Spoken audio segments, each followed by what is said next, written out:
Hey everybody, it's Paul here at Gillette Castle State Park, and today I'm standing in a little alcove off the art gallery on the third floor of the castle. And I'm standing next to one of the most interesting and one of my personal favorite cat statues. So a lot of people go through the castle and one of their big questions, what's the deal with all the cats?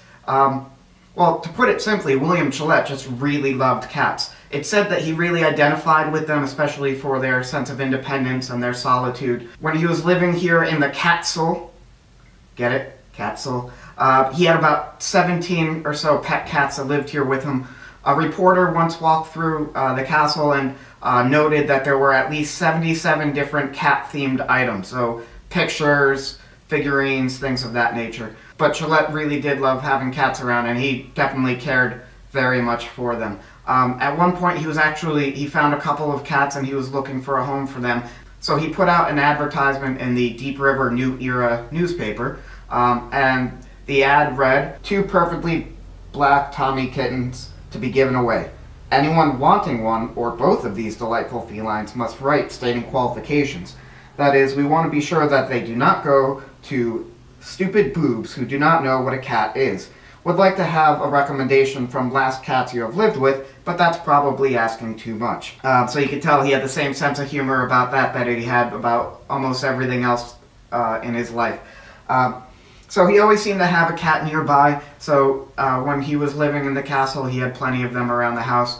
When he was on the houseboat, he had some cats with him. Even when he was traveling, when he would go to a new theater, the first thing he would always do when he arrived is seek out the house cat. He'd always come prepared with some milk and a sandwich, and he'd share a meal with the cat. Afterwards, he'd have a local photographer take a picture of the cat so that he could put it in one of his many scrapbooks. There's actually a story that once when William Gillette was playing Sherlock Holmes, he found a cat backstage during the show. So they started the second act of the play. He was seated in his position, getting ready for the show to continue, and he had the black and white cat sitting in his lap.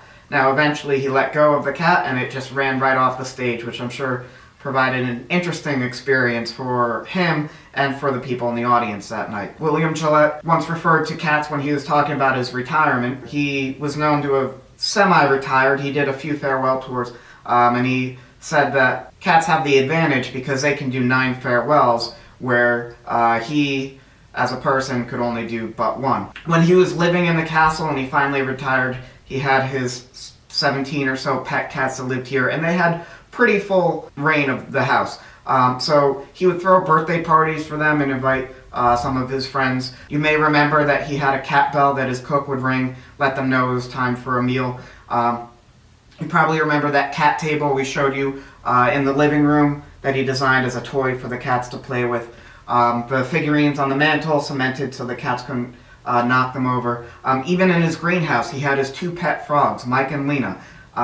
Now, as you might imagine, the cats would wander in and they'd fish the frogs out of the pond, at which point Gillette would have to replace them. But he kept it easy on himself, and he always made sure that those 2 frogs that were in there were named Mike and Lena.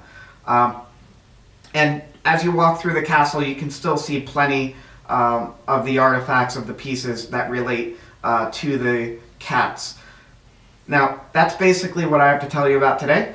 So make sure that you keep liking these videos, make sure you post any comments or questions you may have, and make sure you keep sharing these with all your friends and family, and make sure that you keep it tuned so that you can see all the other videos that we bring to you. So that's all I've got, and I'll see you guys next time. Bye!